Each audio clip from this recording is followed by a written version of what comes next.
ఇప్పుడు నాకు అమ్మ గోరు ముద్ద ఇష్టం, కాస్తేది గాక బామ్మ గోరింటాకు ఇష్టం.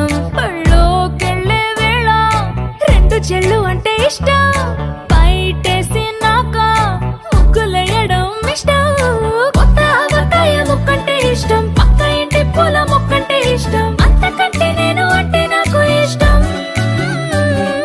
కానీ ఇప్పుడు నాకు ఒకటే ఇష్టం, అది నా కోసం నువ్వు పడే కష్టం.